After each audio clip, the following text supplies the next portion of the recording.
webinar hosted by the Institute of Chinese Studies in New Delhi. Today's topic is Where Should the Quad Go Next? My name is Anil Vadhva, and I will be your moderator for this event. I would request all participants to put your mics on mute now and keep them muted till the initial presentations are over to avoid any ambient noise. Thank you very much. So without further ado, let me start with a brief introduction to the topic before us today. The Quadrilateral Security Dialogue, or Quad, emerged as a consultative regional forum amongst democracies. This happened in 2004, following the tsunami of 2004, which struck South and Southeast Asia. It was at that time that the naval forces of USA, India, Australia, and Japan were the focus because they took the lead, and an ad hoc coordinating mechanism was born to consult on the regional challenges. 3 years later, Prime Minister Abe, while addressing the Indian Parliament, brought about a coupling of the Pacific and the Indian Oceans and called it an arc of freedom and prosperity. The Quad then came together again briefly when the 4 countries, along with Singapore, held naval exercises in the Bay of Bengal, and that happened in September of 2007. Thereafter, the Quad fell into disuse for a while due to political compulsion brought to bear upon it, and the reasons for the resurrection of this ad hoc and loose grouping in Manila in September 2017 are many, but primarily it was the changed geopolitics in the Indo-Pacific. China, meanwhile, had moved very aggressively to enter the geopolitical and economic space vacated by the United States in the Indo-Pacific, which has gained ascendancy as an area with important sea lanes of communication, as also a region where the world's major powers are now involved. A revived Quad had its first meeting in the new avatar at the level of middle-level officers, and that happened in Manila on the 12th of November 2017. And there they identified the need to address common challenges of terrorism and proliferation linkages impacting the region. At that meeting, the Quad members were clearly supportive of a free, open, inclusive, transparent, and rules-based order in the Indo-Pacific, ensuring freedom of navigation and overflight, maritime security, respect for sovereignty and territorial integrity, peaceful resolution of disputes through dialogue, and increasing connectivity consistent with international law and standards, which was supposed to be based on prudent financing. The Quad met again at the level of senior officials in 2018 and at the level of foreign ministers in 2019. After that, the significance of the Quad can be seen in the foreign ministers meeting in Tokyo, which happened recently on the 6th of October. That lies in the fact that it happened in person despite the pandemic. Last year, if we all recall, the Quad foreign ministers had met on the margins of the UNGA. So all the individual statements indicate that they will meet regularly, giving it a sort of quasi-formal status. And there is a willingness to work together in a Quad plus format at the vice minister, officials, or the specialist level. And the discussions on 5G, on resilient supply chains, on critical minerals and technologies all indicate a growing convergence on moving away from what we call dependencies or critical dependencies. An analysis of the various statements issued after the meeting reveals that there were clear convergences on issues like post-COVID recovery, maritime security, cyber security, infrastructure, humanitarian and disaster relief, freedom of navigation, maintenance of rule of law, and creating alternate resilient supply chains. And of course, doubts have been raised about the efficacy of the Quad, but it has already served the limited purpose of improving coordination amongst 4 major maritime powers in the Indo-Pacific. And we must not also forget that the Quad has been able to work effectively in an expanded framework of Quad Plus with the inclusion of Vietnam, South Korea, and New Zealand. to coordinate the framework and policies and responses with regard to the pandemic. In recent weeks, there has also been an enhanced interest from countries like France, from UK, Germany, which have come up with their own versions of an Indo-Pacific strategy. And the Quad countries have continued to express their desire to work with ASEAN with due regard to ASEAN centrality. What has been the Chinese reaction? The Chinese Foreign Minister Wang Yi has called the Quad an Indo-Pacific version of NATO. He has also called on the ASEAN states to distance themselves from the free and open Indo-Pacific concept because, as he said, it would damage the framework for regional cooperation. Ironically, however, it is the Chinese policies and aggression in the military and economic field in the Indo-Pacific which seem to have brought about an intensity and urgency in the Quad and has become a galvanizing factor. While the Quad can be a force multiplier and a signal in the maritime cooperation domain, it is not a military alliance. It seems that the cooperation of the Quad in the foreseeable future will be issue-based and on a needs basis. Still, the future direction of the Quad has been a subject of much speculation and debate, especially in the light of recent presidential elections in the United States, which, as we all know, is a major player in the Quad grouping. So, our speaker today, Dr. David Brewster, will answer many remaining questions about the purpose and the form of Quad, and as you read in the flyer, include the following. Is there a clear understanding of common objectives, including threat perceptions of China? How should it prioritize areas of cooperation, military, political, and economic? Should the Quad be deepened or broadened as a priority? Should there be a loose geographic or thematic division of responsibilities amongst the Quad members? Should its focus only be on regional issues? What global issues might be relevant to the grouping? To what extent the grouping should be formalized, including the so-called formalization by the establishment of a secretariat?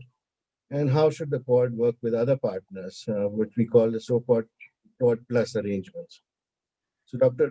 David Brewster is a senior research fellow with the National Security College, Australian National University, where he is one of Australia's leading experts on security in the Indian Ocean region.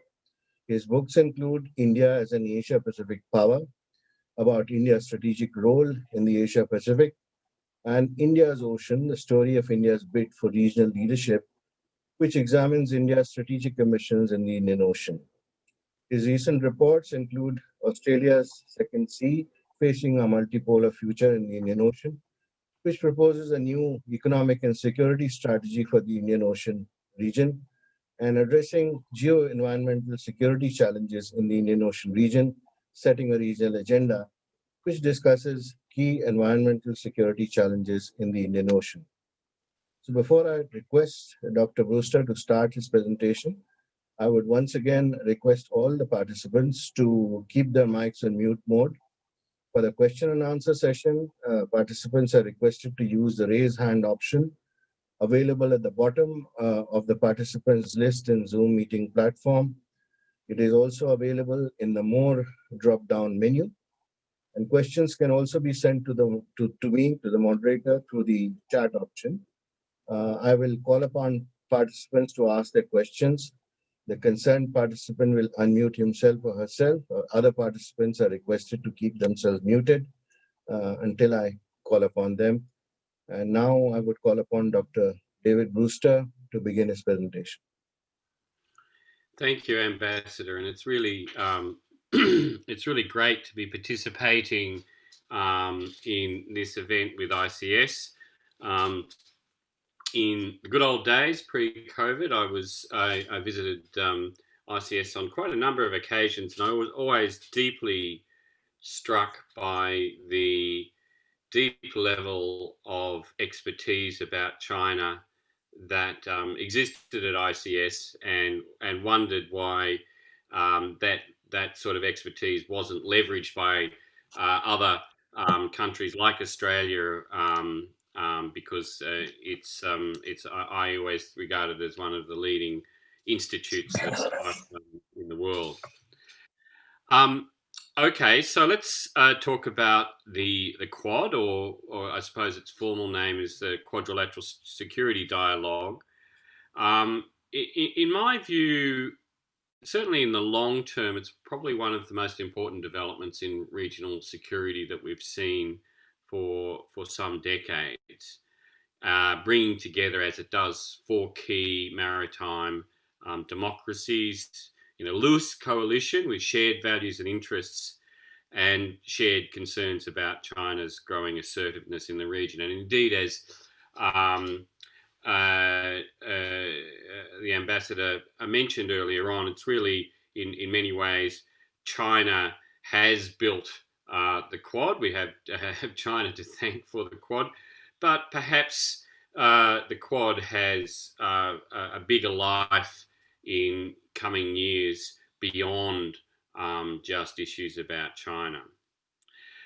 Certainly, this year, actions by China, including its uh, uh, aggressions in the Himalayas, its assertiveness in the South and East China Seas, and its attempts at economic coercion against Australia have only reinforced perceptions of the value of the grouping for all the members and given it a real fillip, I suppose.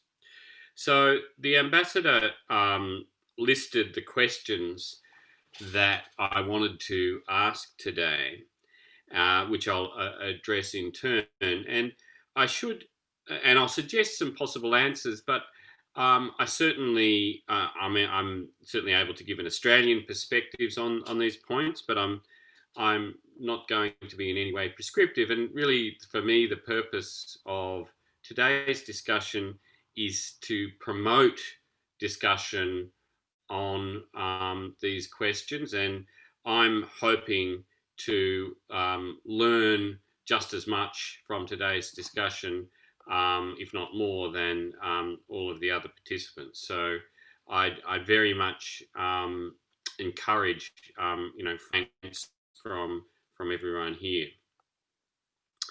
So the first question is there a clear understanding of common objectives, including threat perceptions regarding China?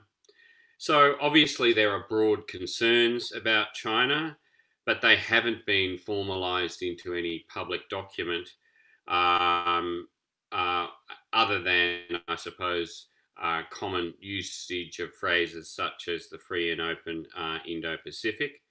And look, different members of the Quad naturally will have different threat perceptions regarding China, deriving from a whole lot of factors.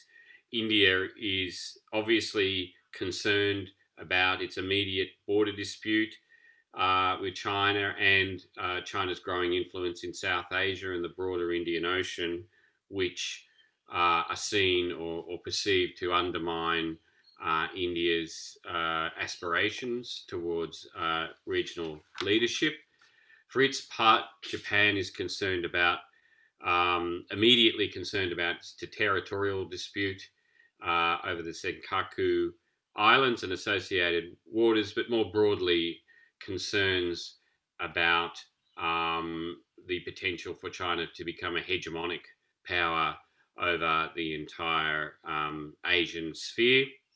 The United States sees China as a global competitor.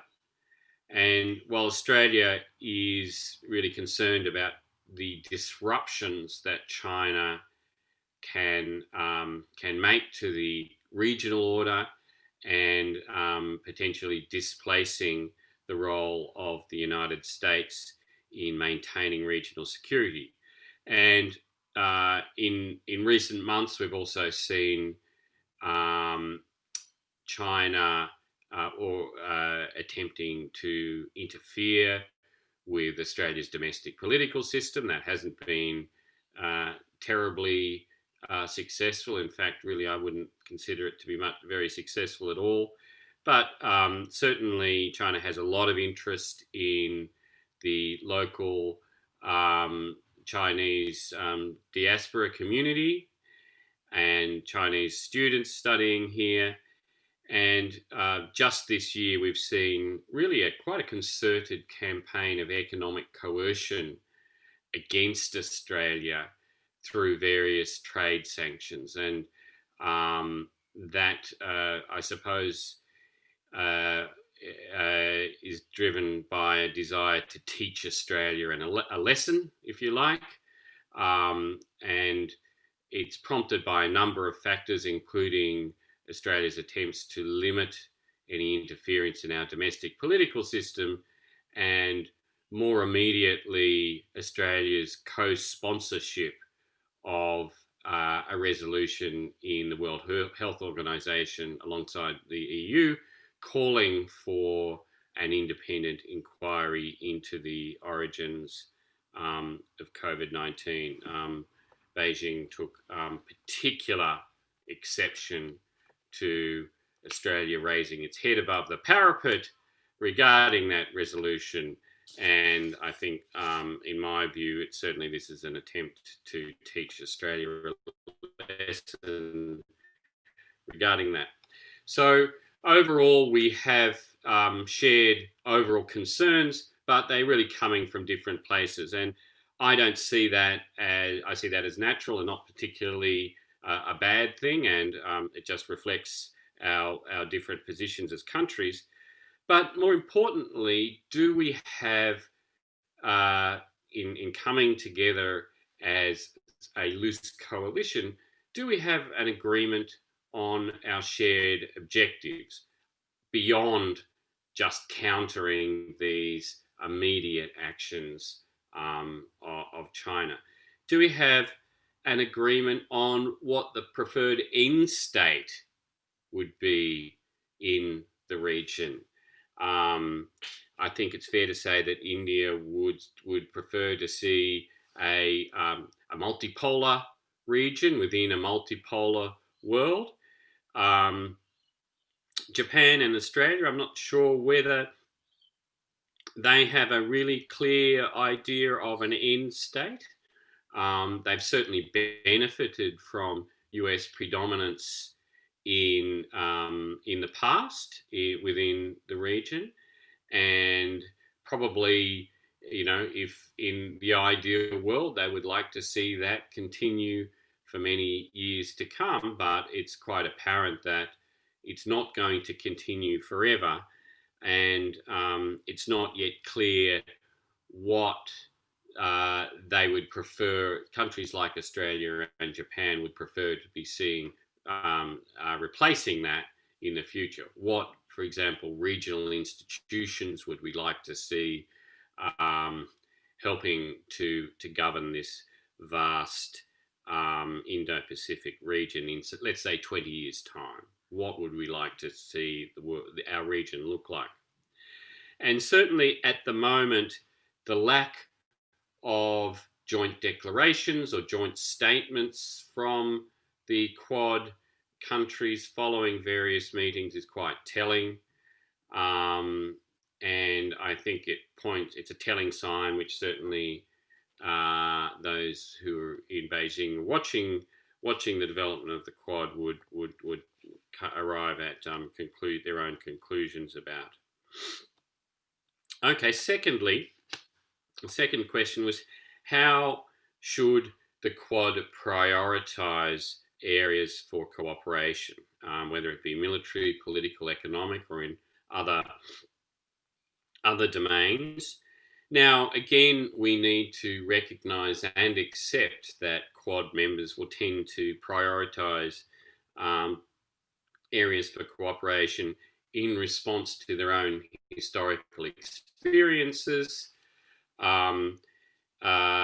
Certainly the United States and Australia and to a somewhat lesser extent Japan have long histories of operating within military alliances, and they are broadly comfortable with that, with the notion of operating within a military alliance, and so they would be broadly comfortable with whatever military cooperation were to occur within the Quad. Indeed, I argue that it's really within Australia's DNA, strategic DNA, if you like, that we always operate within alliances or coalitions of other countries in the military domain. I don't think there is any example in Australia's history where we have ever operated alone. So Australia's natural inclination whenever there is a military or security problem is to ask, well, who are our friends and how are we going to work with our friends or alliance partners to solve this issue? Now, India obviously comes from a quite different history, and we need to recognize and respect that and work with that. Obviously, with a history of non-alignment, or whether that now be called strategic autonomy or something else, there's a greater enthusiasm for emphasizing cooperation in the political and economic domains.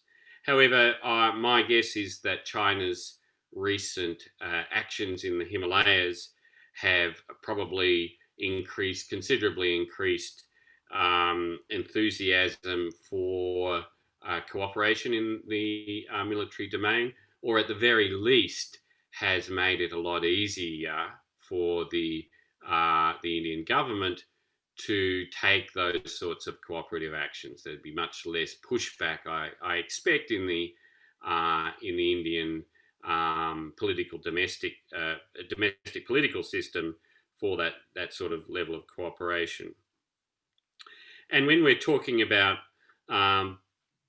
cooperation in the military domain, let's be absolutely clear. We're not talking about military alliances or alliance obligations, but there's a whole spectrum of cooperative activities or alignments that can occur between acting alone and acting in alliance. And I think it's very important that we emphasize that and to head off some of the really inappropriate and incorrect claims in this respect. So, for example, it's possible that the four countries could develop a common or collective defence strategy, in which there is clear understandings between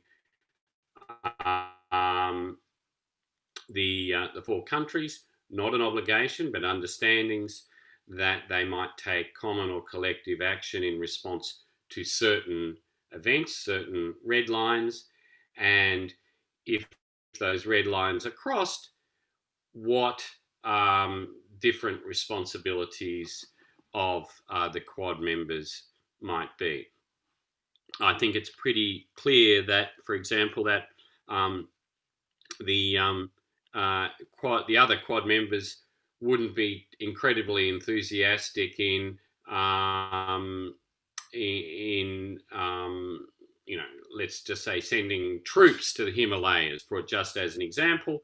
But there's a whole range of other activities that the Quad members can undertake that would support India in the event of a conflict in the Himalayas, whether that be in the maritime domain, which is where the other three Quad members are particularly strong, or, for example, in intelligence, which I think is actually an area which would bear most fruit and could be particularly helpful for India. Similarly, if there were to be a conflict elsewhere in the region, we need to be talking about what India would be willing to do and politically able to do in terms of contributing to the common good.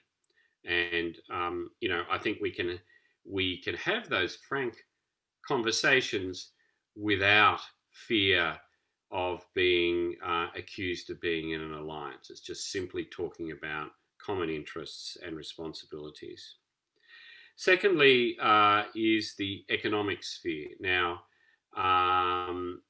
as I mentioned, there's probably within India, there's greater enthusiasm for cooperation in this space, and certainly we've been talking about in recent months about how to develop supply chain, work together in developing supply chain resilience um, in a whole host of areas, including in rare earth minerals, for example, and also probably for a little bit longer, for 2 or 3 years or more, cooperating in meeting regional infrastructure needs. And that area is particularly going to be particularly emphasized in the post-COVID world.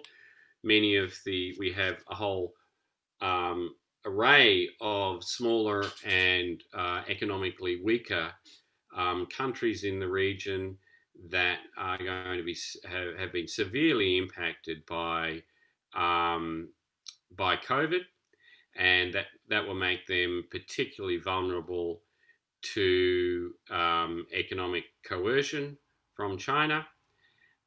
We need to be working together in thinking about how we can address the needs of smaller states, whether it be through multilateral institutions such as the Asian Development Bank or just as a group. And I think, to my mind, that's the sort of the biggest concern that will come out of COVID as countries renegotiate their indebtedness to China, for example, and what other options we can provide in their place. So, and on top of that sort of debt coercion, if you like, is trade coercion. And as I mentioned before, we've seen some really wide-ranging attempts by China to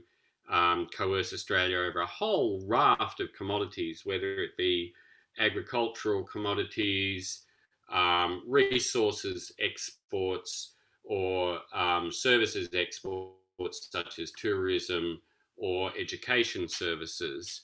And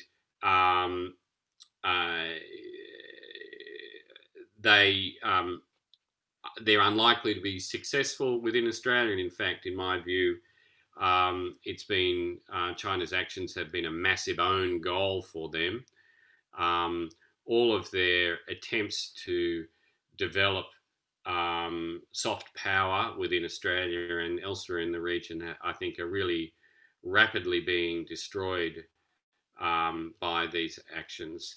And so we're seeing some really significant changes in public opinion in Australia and elsewhere. Now, Australia can deal with this sort of economic coercion because we have, good economic resources, but obviously smaller countries within the region won't be able to. And so if we were to see China starting to use those same tactics in terms of trade coercion against smaller countries, do we as a group have a view about how we might collectively respond and help those countries? Okay, third question. Should there be a loose geographic or thematic division of responsibilities among Quad members? So, given the vast geographic size of the Indo-Pacific and the number of domains about which Quad members have concerns about China's activities, whether it be in maritime, security, territorial disputes, cyberspace, space, economic, etc., it would make some sense for there to be a loose understanding about which members of the Quad should be taking a leading role in responding to these issues in cooperation with other partners. And so if you just look at it as a geographic sense, some divisions of responsibilities are fairly obvious. So, for example, in the South Pacific, Australia is really the leading power, if you like, in the South Pacific, and so it would work. It would take a leading role together with the United States and to a lesser extent Japan and India. In the Western Indian Ocean, India has very strong interests, particularly among the island states, and so it would take a leading role there in cooperation with others. And you could, you can divide the Indo-Pacific up, I suppose, in a number of different ways. And similarly, on a thematic basis, what are the areas where Quad members have particular strengths that we should try and leverage and use, whether it be in the cyber domain, for example, or in space, with the support of other Quad members. And, there's no obvious answers to these, but, there are sometimes, but not always. And it's really just a matter of trying to best leverage our collective strengths in responding to problems. Fourthly, to what extent should the Quad grouping be formalised, including entering into binding agreements on various questions, or even potentially establishing some sort of secretariat or the like? So currently, the Quad is obviously just an informal dialogue with no formal agreements or organisations, including on meetings and agenda. And there are certainly some significant benefits from that level of informality. For if nothing else, it's useful in avoiding potential criticisms from some who might try and claim that the Quad is an Asian NATO, which it's not. And that in itself can potentially reduce tensions with China or concerns elsewhere in the region. It's also obviously helpful for India in terms of its own, particular concerns and worries about being seen in an alliance. And overall, it increases the flexibility of the Quad to respond. And certainly, when we look at China's actions, it seeks to leverage informal or unstated objectives. I mean, in terms of trying to increase its own power. Nevertheless, on the other hand, a level of agreement or formalization could be helpful for certain purposes. And so I mentioned earlier, do we have an agreement on objectives or approaches to managing Chinese assertiveness? Do we have agreement in specific areas such as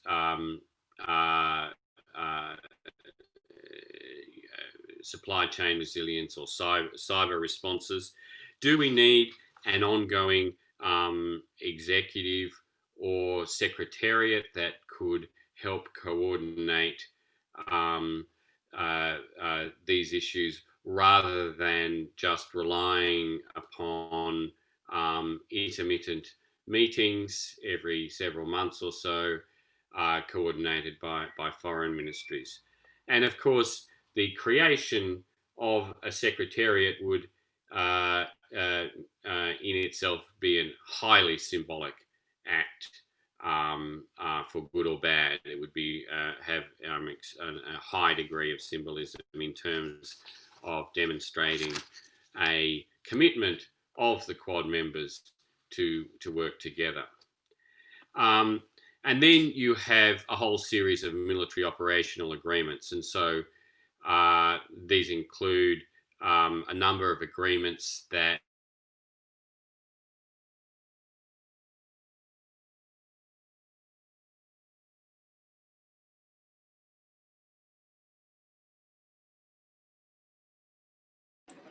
I think the speaker dropped out because of maybe net issues.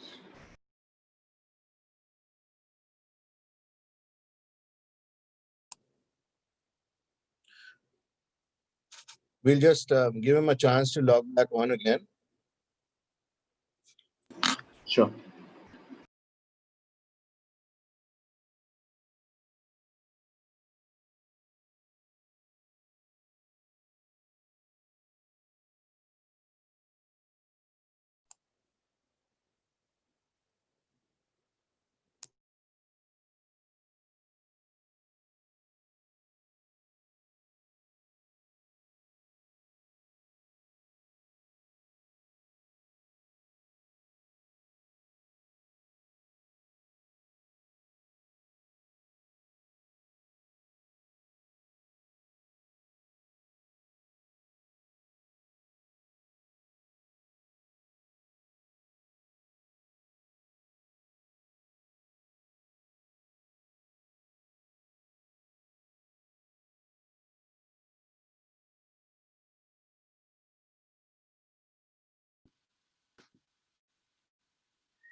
Hello,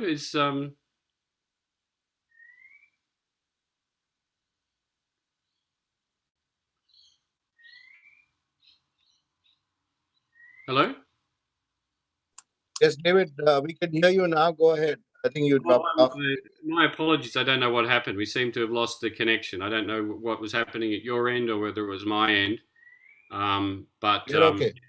okay, Yes. okay. My apologies about that. Things seem to the connections. You can hear me okay now? Yes, we can. We Yes. can. Yeah. Go ahead. Okay, sorry, I'll continue on, and my apologies for that interruption. So we've seen a number of military or security type operational agreements, whether they be in the fields of logistics support or other types of agreements, and they at the moment are bilateral. I have no answers, but is there some benefit in making those types of agreements more on a multilateral arrangement between Quad members? I don't know the answer to that, but it's a question. We've also seen, I think, just in the last day or so, new military cooperation arrangements entered into between Australia and Japan to facilitate military exercises and the like. Question is whether there is benefit to extending those sorts of arrangements to include India. Okay, next question is, should the Quad's focus only be on regional issues, and what global issues might be relevant to the grouping? Now, obviously, the core interests of the Quad lie within the Indo-Pacific, and particularly China's actions within the Indo-Pacific. But to what extent is it in the interests of the Quad members to be addressing issues that lie beyond the geographic scope of the Indo-Pacific? And this could, just to pull some examples out of the air, include addressing problems caused or China's actions in, say, South America or Africa or Europe, for example. And the question is, should the Quad be taking a united position on this? What about global issues that are not directly related to China, such as climate change or global economic issues? I don't want to sound too ambitious, but it's a question that might be asked. Are there common interests there that could be addressed? My last question is, should we be giving priority to broadening or deepening the Quad? And this is always a question one asks in new groupings. What do you try and do? Do we try and bring in additional members to this good thing that we've got, or do we focus just on building closer relationships among ourselves? While the 4 Quad members represent key maritime democracies in the Indo-Pacific, there are obviously many other capable and important countries that the Quad clearly needs to work with to lever its position and achieve its aims. And these so-called Quad Plus partners include like-minded countries such as France, Britain, Germany, South Korea, Indonesia, Vietnam, New Zealand. But, several of these countries have quite different histories and political systems and patterns of cooperation. And so some obviously might create additional complications in terms of coordinating our responses to issues. So overall, additional members can provide further leverage, but they also come at a cost in terms of efficiency or effectiveness. So gaining a consensus on any particular issue is that much more difficult if you're talking about 5, 6, or 7 or 8 members as opposed to 4 members. So certainly in my view, we need to strengthen our basic understandings between the existing 4 Quad members before we formally bring in other members. But certainly that's not to say we shouldn't be bringing other like-minded countries in on particular geographic areas or specific issues. So, for example, Vietnam and Indonesia would be very important partners in dealing with any issues relating to the South China Sea. And other countries, such as particularly the European partners, would be valuable in helping to take such actions as building resilience and improving governance among the smaller countries. And other partners, for example, Taiwan, might be particularly valuable in intelligence sharing arrangements. So these are all some musings on issues we need to discuss going forward. As I said, I don't think there's any easy answers, but I'm very interested to hear views on these so we can sort of progress the debate on how we should address them. So I'll leave it there. Thank you, Ambassador. Thank you. Thank you very much, David, for covering a wide range of those issues which you had said you would raise. I'm sure you will have a lot of questions which will be coming up, some comments people like to contribute soon after your presentation. I'd like to start off this discussion by posing 2 or 3 questions in the beginning to you. First question is that that United States has been a linchpin of the Quad arrangement. And now that we've had the presidential elections in the United States, how do you see the future engagement of the United States with the Indo-Pacific region? How much involved will it be, in your view? And how do you see United States behaving in going forward in the region and also vis-a-vis the Quad? Second issue that I wanted to raise with you is you have raised yourself the question about the areas that the Quad should or would be concentrating upon. Now, of course, you mentioned cybersecurity, 5G, supply chains, infrastructure, etc. Which, in your view, would be the specific areas of cooperation as far as Quad is concerned? What is important from your perspective for the Quad going forward? What are you concentrating upon? The third question is, as an Australian, I'd like to pose this to you. Given the current situation with regard to trade and economic sanctions on Australia by China, what role you think the big businesses will play in trying to reach an accommodation with China in the future? And will it have any effect on Australian policies vis-a-vis the participation and the commitment to Quad in the future? So those are 3 questions. And after that, we will take some questions from the others. So I'll leave them to you. Thank you. Thank you very much, Ambassador. Okay, yes. So obviously it's interesting that I think different countries in the region might have different perspectives on the Trump administration. Certainly, from an Australian perspective, the biggest disaster we've seen for half a century or more, particularly Trump's utter disregard for long-standing alliance partners, almost as if he was seeking to destroy these relationships that have, long sort of been anchors of security, at least in my perspective. So the Biden administration will, in many ways, be back to the future in terms of a much more traditional US approach to the world. Obviously, the big change there is China. I think the substance of US approach to China in many ways will be quite similar under the Biden administration, even if the rhetoric will be less perhaps confrontational. I think the substance will really be there.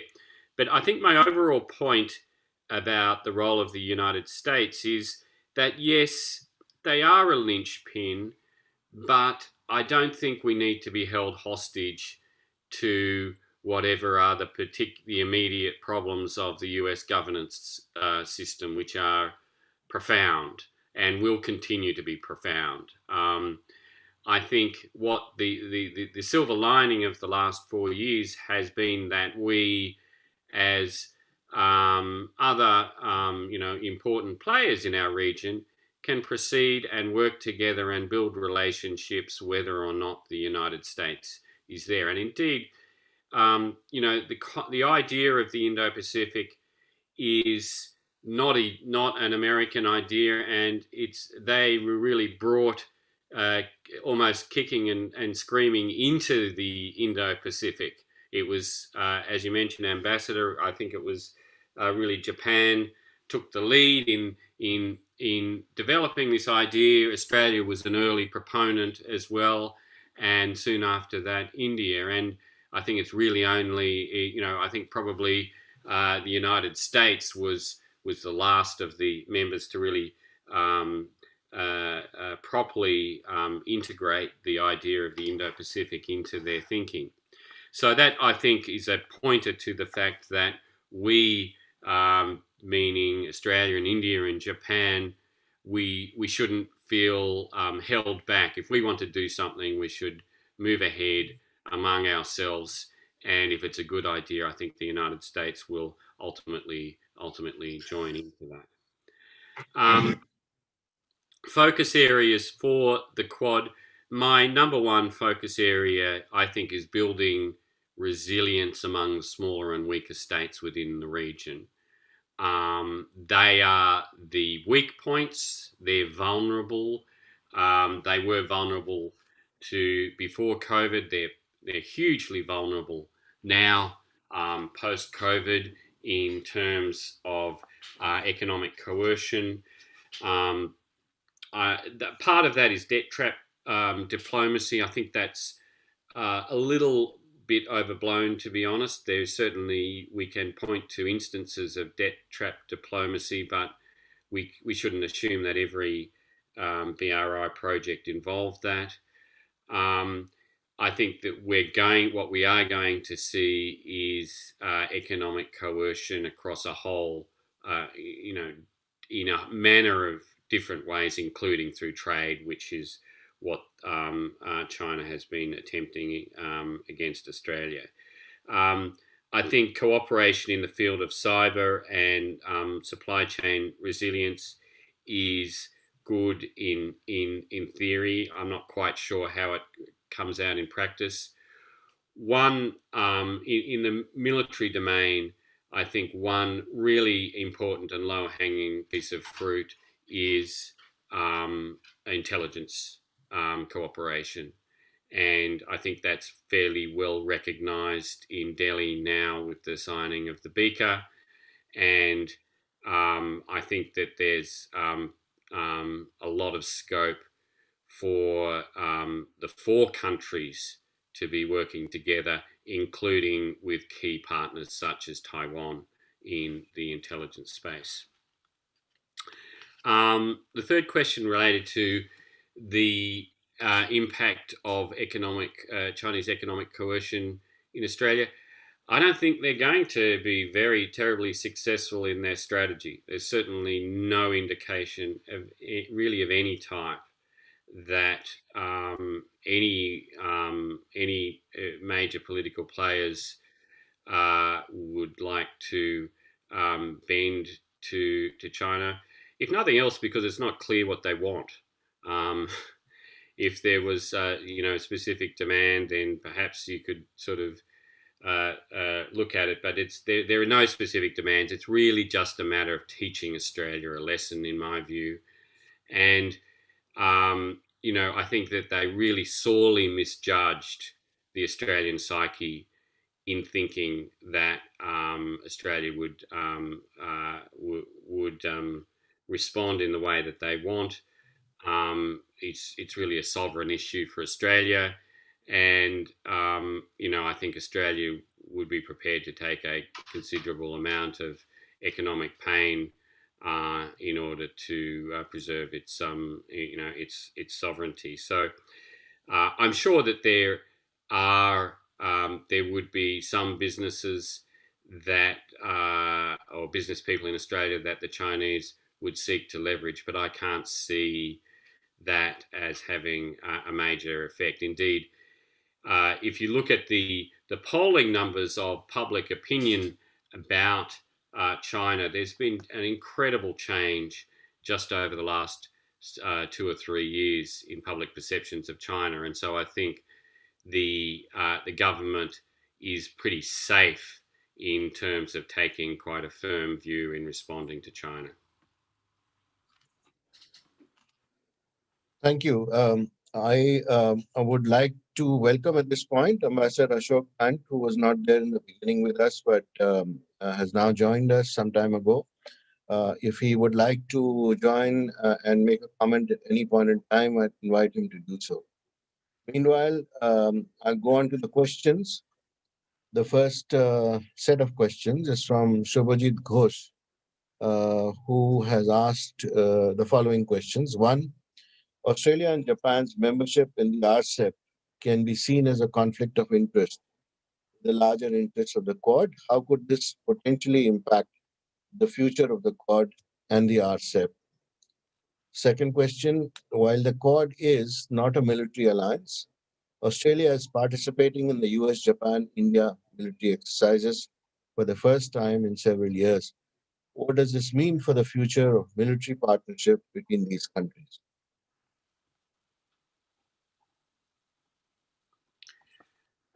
Would you like me to answer those two questions? Yes, please. Yes. Okay.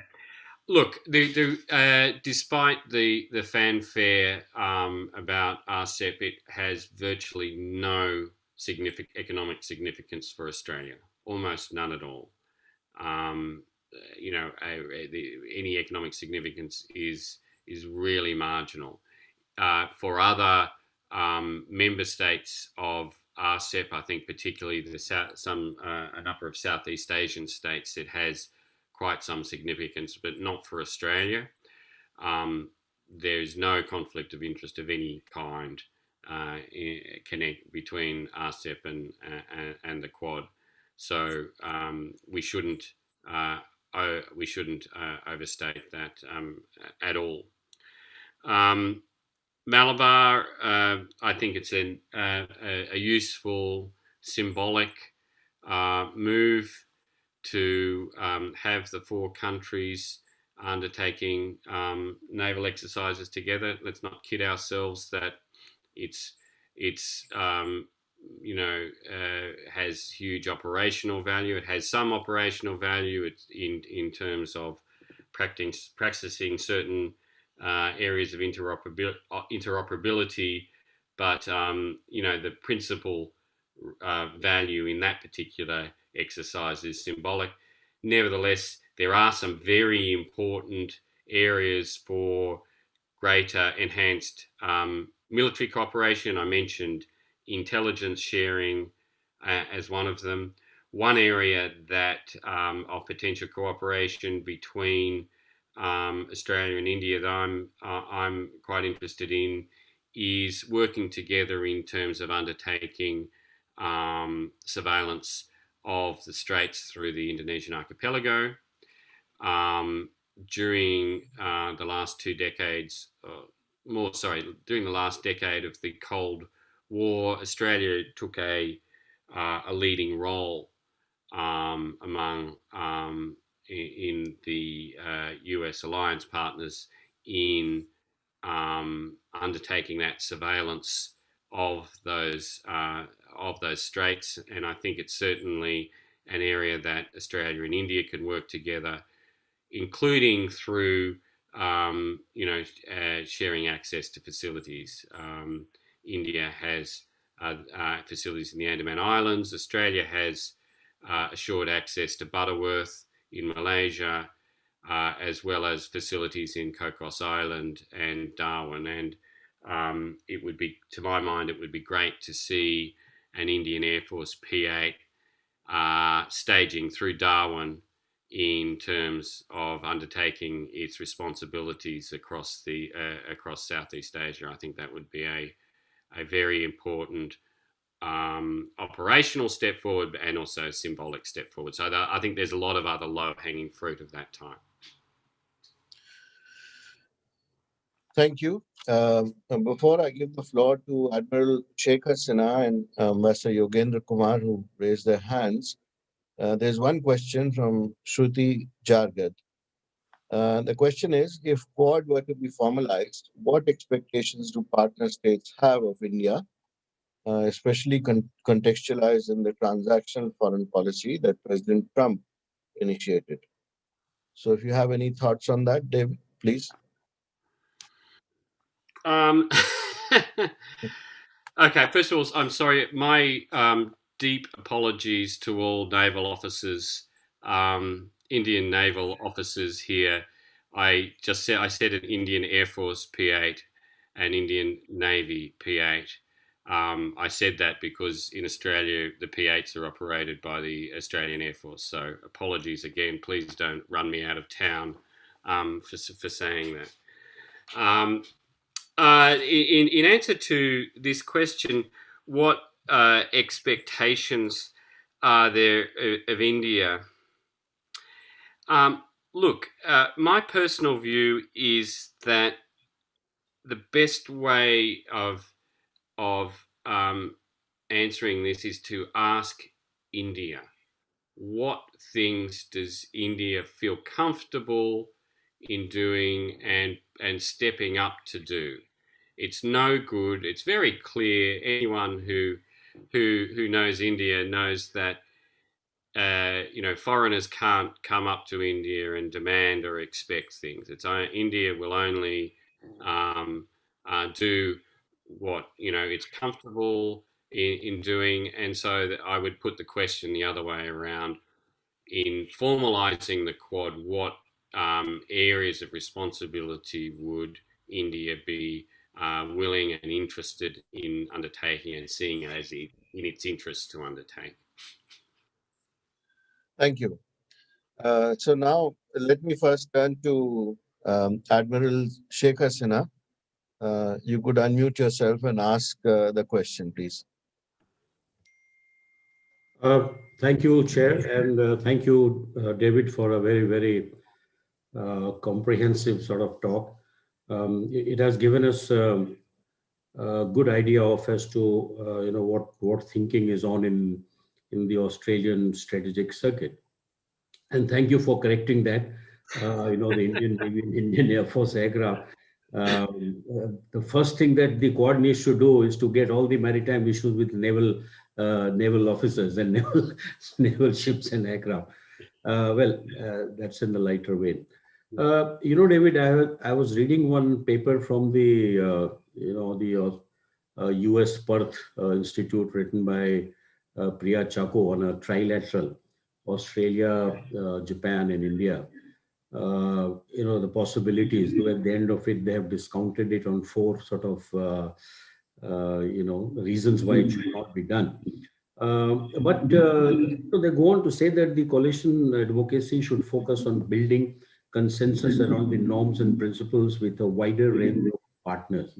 But do you see that, in one of the points they have made is security cooperation, we need to tread a fine line between responses by the US and Chinese governments.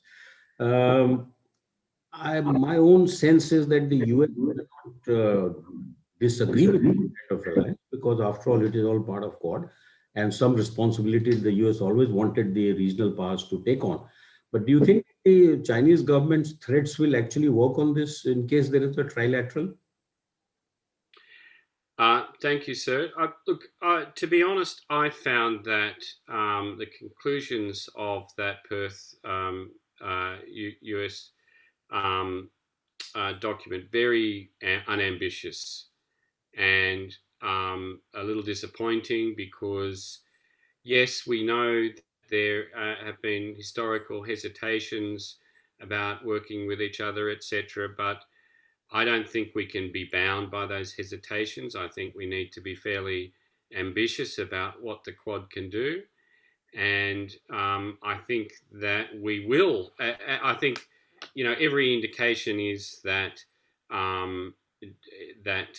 if China continues on its current course, that we will see significant and interesting changes. And I think the Modi government doesn't seem to be bound by historical baggage so much. It's willing to assert India's interests. So I take a somewhat different perspective on that. I think there's a huge range of things that we can be doing together. I mentioned that, and I'm an Indian Ocean specialist, so I'm obviously concerned about the vulnerabilities of smaller countries in the Indian Ocean, whether it be countries like Sri Lanka or Maldives or the like. And I think that there's a huge amount that India and Australia and Japan can do in working with those countries to strengthen the region. And look, to be frank, in some of those countries, there is, baggage, historical baggage regarding India, and that is what it is. And it's whether it's true or justified or not, that it just is. And I think that means that countries like Australia and Japan can play an important role in strengthening the vulnerabilities of those countries in a way that doesn't cause them as much angst as they might feel if India was doing it. And that's just the reality. And again, that's going to leveraging our strengths. So whether it be in the economic or military area or in relation to norms, I think we have to aim high. We may not always get there, but I do think that that we may surprise ourselves about how much we can achieve together. Thank you. Thank you, David. I'd like to ask now Ambassador Yogendra Kumar if he can unmute himself and ask his question. Thank you, Chair. It's always a pleasure to listen to Dr. Brewster, whose writings I follow very closely. I have just one or two questions. One, of course, is that I think the main aim of the Quad really is to present a kind of show that the South China Sea, for example, will not become really a Chinese lake in that sense. So to that extent, a balance of power in the region is something which perhaps Quad can certainly play that role. But it's also more than just a balance of power issue. It's also an issue about what kind of alternative future the Quad can suggest to the ASEAN countries. And here my question actually is that, when we talk about the Quad as to how it should evolve, I think we should take into account what the ASEAN sensitivities are in this matter. Just one second. So the point actually here is that unless we take into account their sensitivities, perhaps we'll not be able to see as to how the Quad should evolve.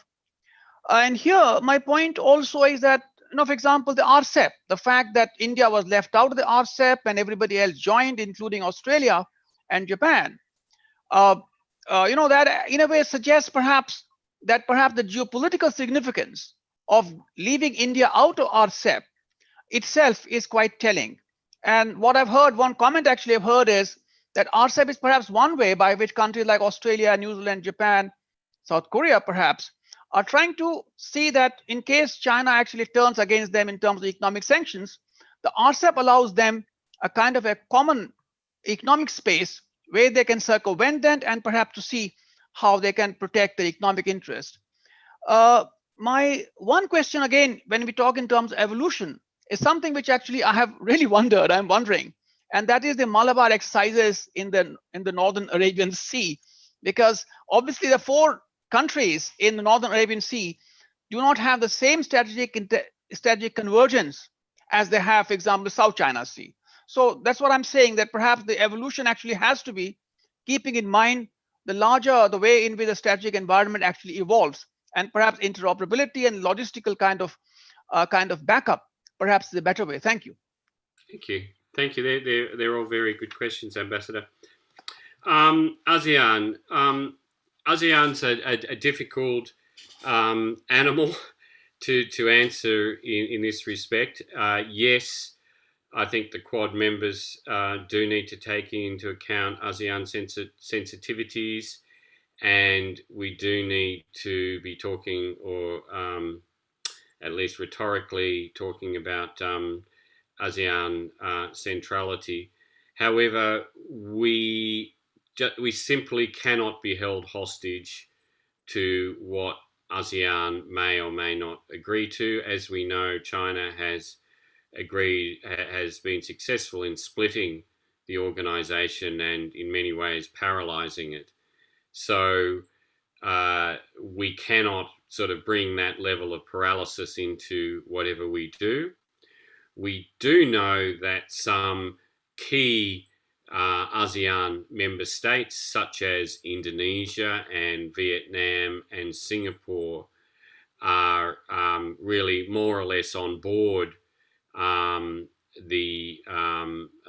what the Quad members are trying to achieve. Whether they are terribly forthright about it publicly, they are. We do know that they do agree. So I don't think, obviously there's key Southeast Asian states are incredibly important for the Quad, but I don't think we can be held back by the necessities of ASEAN consensus when we know that there is no ASEAN consensus on issues relating to China. RCEP, look, again, with respect, I think you might be overstating the significance of RCEP from an Australian point of view. Australia is always happy to enter into free trade arrangements with other countries.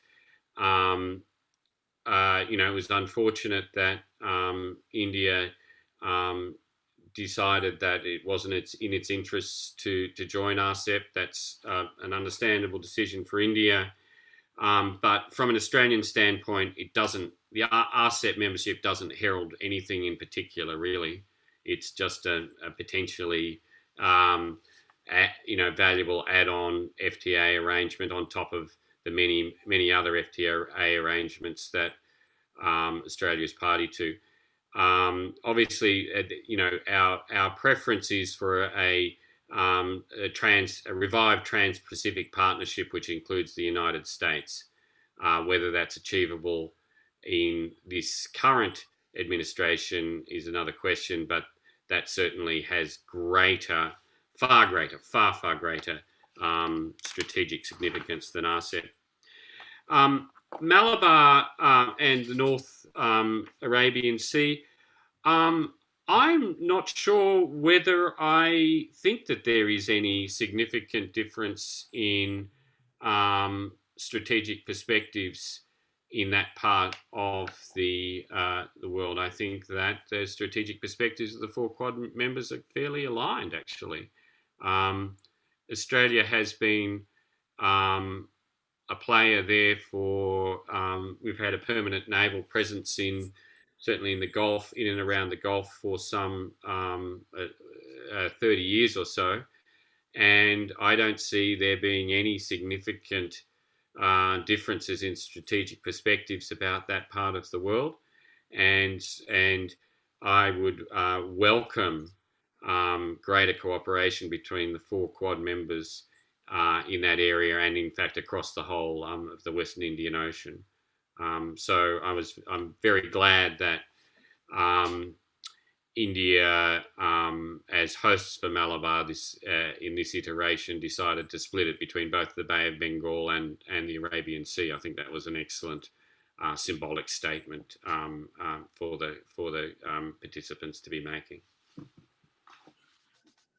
Thank you, David. 2 other questions. One is coming on the YouTube channel from Geographic. He's talking about the economic dimension of the Quad. And what he says is if they can do a number of exercises, but it won't help until the Quad starts pulling out trade and manufacturing from China and do more preferential trade within the group. So your comments on that. Second question is from Ambassador Ashok Sajjanhar. He says that Professor Brewster has said that the other 3 countries can continue to collaborate even if USA under President Biden does not get heavily invested in the Quad.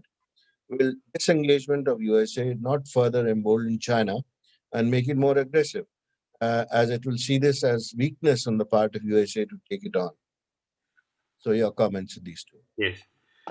Thank you, sir. And I'll take the last question first. Yes, absolutely. I couldn't agree more. A disengagement of the United States from the Quad would embolden China and would be a terrible, terrible result.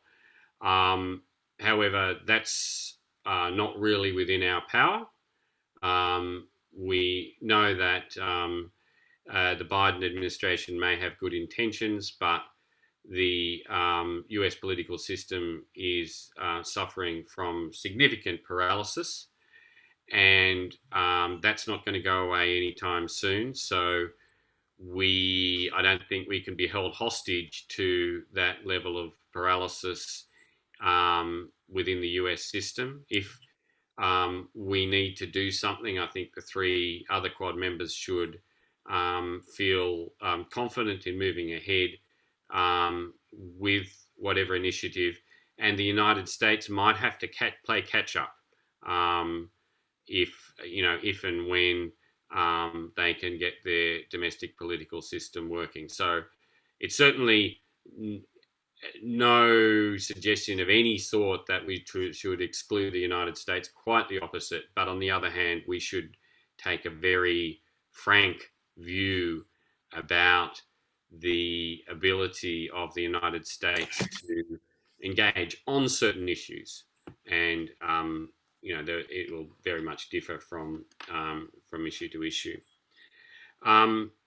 In terms of trade with China, I think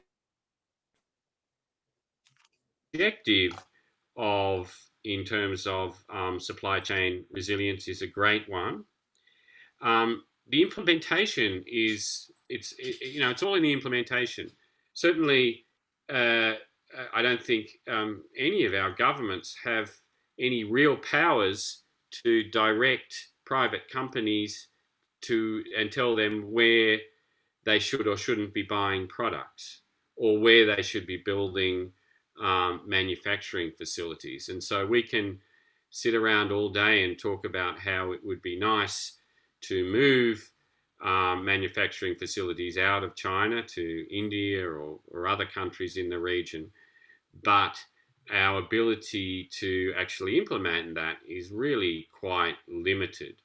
And, perhaps you could achieve something if there was some sort of trade agreement between the 4 countries, but hasn't been discussed, and it seems to me very unlikely to occur in the current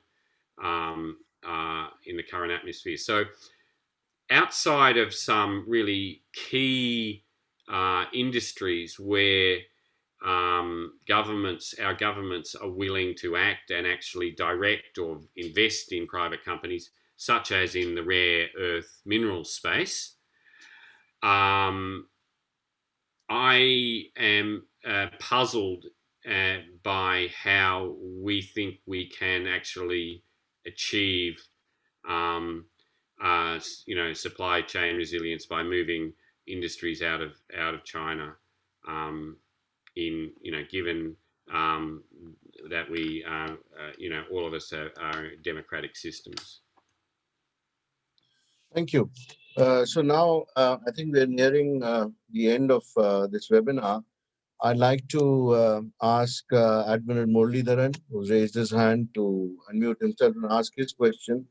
And then I'll also ask Ambassador Yogendra Kumar, who's talked about Iran. The question is not very clear, but perhaps he can unmute himself and ask you that question.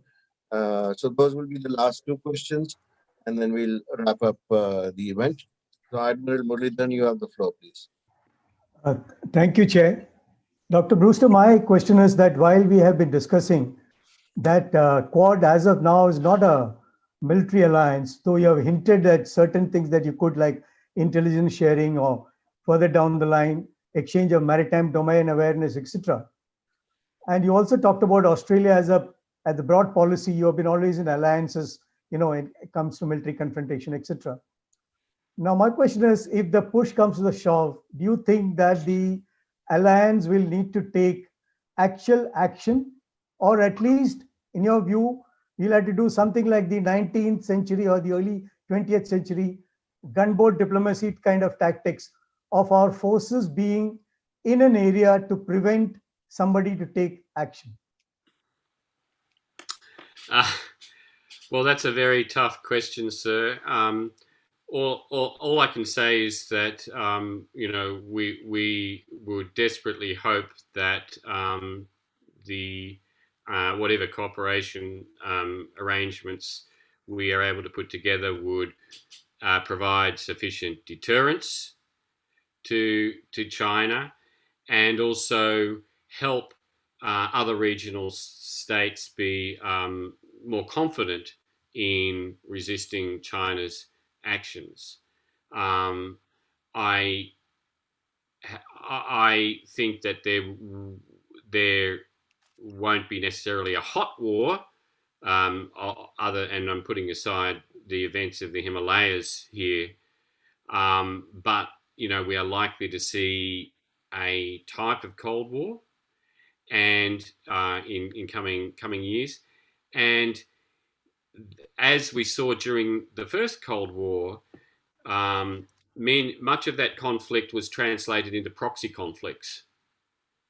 And so I could see a number of proxy conflicts developing in the region, whether it be in Africa or elsewhere, where China goes in, tries to take advantage of some civil conflict, takes one side, and then where the Quad partners and others are left, well, what do we do now? How do we respond to that? And that's the sort of military type action that I think could be where the Quad could be have considerable value. I'm sure there are others, but that's sort of one that sort of comes to mind. Thank you. Ambassador Yogendra Kumar. Thank you. Actually, my point about the North Arabian Sea really was this, that, what I'm saying is that there is, amongst the four countries, there is no four square strategic convergence. And I give the example of Iran, for example. If you remember, Dr. Brewster, both our defense minister and external affairs minister from Moscow, they actually stopped by in Iran, and before they came back to Delhi. And Iran for us is important, particularly in terms of Afghanistan and Central Asia. So that is one aspect, but there are a couple of other aspects, our approach towards Afghanistan, for example. And the fact that you have the combined task forces there in that region, which are actually tasked to do certain kind of thing, and India is not part of that. So that's what I really meant. So there is not that kind of convergence that you see in South China Sea, for example. Thank you. Yeah. Look, there will always be differences between in perspectives of any coalition, And we see US perspectives on Iran as being, their own perspectives, and certainly, Australia has its own perspectives on Iran, as does India. I don't think that those sorts of differences really necessarily prevent cooperation between the four countries in a whole range of areas, particularly relating to the Chinese presence, not only within in the northern Arabian Sea, but also right down the eastern littoral of Africa. So yes, we can find differences between the four members, but I just think that's a natural thing, and we work past them. It's the same in Australia and the United States are close allies, but we frequently have differences of perspectives or opinions in different parts of the world. That doesn't stop us cooperating and moving on. There's no expectation that we need to have the same perspectives on everything. Thank you very much, David. I think it was a very balanced and realistic view that you put forward on all the aspects that you were asked to comment upon. I would like to thank you very much for it. I wouldn't attempt to summarize what you said because there are many questions which were raised, and there's a vast range of issues that you discussed and answered. But essentially, I think the message is that the Quad countries, even if it is without the United States, they have the capability to do a number of things within themselves, and should utilize that capability to take care of their interests. You particularly mentioned the issue of small and vulnerable states in the region, where the concentration should be. And at the same time, you talked about the coordinated actions that the Quad can take in terms of supply chains, cyber security, and scope for intelligence sharing, which came out very clearly in your presentation as being very important. I think we have to be realistic about, as you said, about expansion of the Quad, and also making sure that it first coordinates its own policies and its clarity of views on where it is going in terms of the areas on which it has to concentrate on first. So, on that note, I'd like to thank you very much. I wonder if Master Ashok Kant would like to say something. Ashok, are you there? I'll just thank you very much, Anil, for summing up. I'd just like to add one sentence. Thank Dr. David Brewster for an excellent presentation, for handling a very wide range of issues so deftly. Thank you very much. Thank you, sir. And thank you, David. Thank you very much. It's great to have the opportunity to interact with all my friends and colleagues in India, and I hope to see you in person in the not too distant future. Thank you. Many thanks. Thank you, David. Thank you.